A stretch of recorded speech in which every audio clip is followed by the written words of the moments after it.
khalaqnal insana fi ahsani taqwim.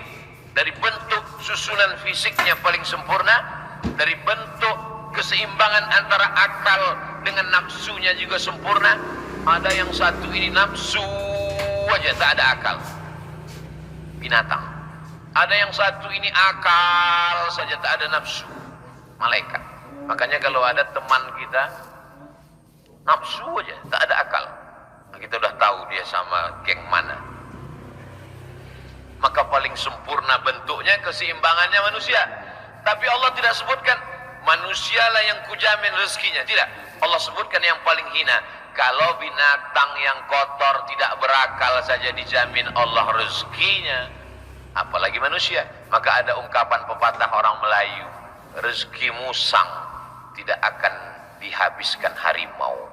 Rezeki musang tak akan pindah ke mulut harimau. Secara fisik harimau lebih besar, secara fisik harimau lebih buas, lebih gagah, lebih tajam taringnya. Raja hutan, raja rimba. Musang biasa saja.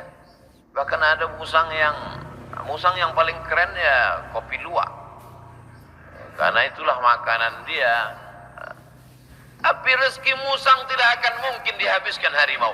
Kalaulah gara-gara harimau musang itu tidak makan, maka sudah lamalah musang itu punah dan musnah, tidak ada lagi di permukaan bumi. Tapi sampai hari ini musang masih tetap ada dan harimau pun tetap ada.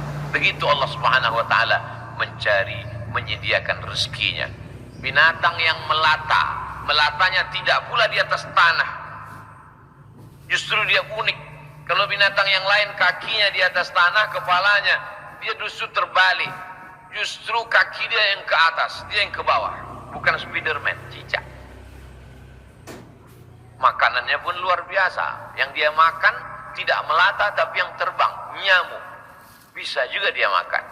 Jadi kalau ada orang dikasih Allah Ta'ala tangan, kaki, kudrat, iradat, kemauan, kehendak, dikasih Allah Ta'ala akal sehat, badan sehat, segar bugar, tapi cemas dengan rezekinya, dia mestinya malu dengan cicak.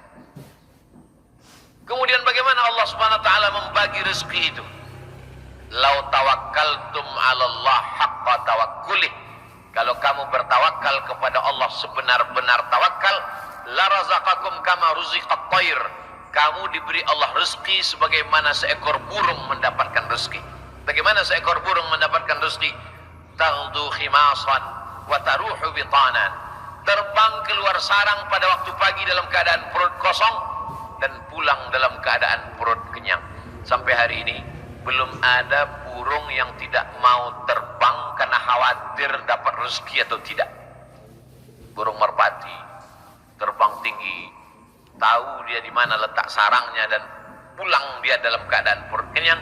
Padahal yang diberikan Allah kepada dia cuma dua, paruh dengan cakar kakinya. Dengan dua itu bisa dia makan.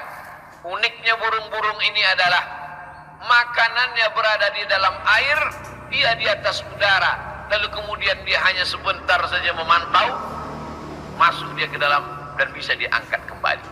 Kalau tidak percaya pada isi ceramah saya ini, sering-sering nonton film yang isinya binatang aja, tentang flora dan fauna, tentang hewan, tentang burung. Aneh dan uniknya, yang menyuruh kita untuk mempelajari binatang hewan ini adalah Allah SWT. Tapi yang mempertontonkan kita, kameramennya sampai berbulan-bulan di dalam hutan untuk menampilkan, hanya memperlihatkan seekor burung bisa menangkap seekor ikan, untuk memperlihatkan bagaimana Allah membagi rezeki kepada kita. Sesungguhnya di balik konten yang luar biasa ada kameramen yang sangat tersiksa. Jadi besar sekali jasa kameramen. Jadi nanti kalau beberapa hari ini akan keluar gambar Abdul Somad ceramah di Masjid Sunda Kelapa, sedang begini, itu kameramen yang luar biasa. Ini kameramen insyaallah masuk surga sama kamera-kameranya sekalian. Saudara yang dibilang, cuman kameramen kalau bisa matanya harus seimbang. Jadi jangan selamanya begini. Jadi sekali-sekali begini, sekali-sekali. Saya khawatir nanti setelah tua matanya begini. Selalu ada keseimbangan. Saudara yang dimuliakan Allah SWT, kamera itu pun juga adalah rezeki. Kenapa? Yuntafa'u bihi. Kapan kamera menjadi rezeki? Ketika dia bermanfaat. Kalau kamera hanya untuk mengambil gambar orang yang membuka aurat, maka itu bukan kamera rezeki, itu namanya kamera Sony. Itu namanya kamera laknat. Itu namanya kamera yang mendatangkan, bukan pada mereknya, bukan pada kameramennya, tapi apakah dia mendatangkan manfaat atau tidak. Begitu Allah SWT memberikan rezeki.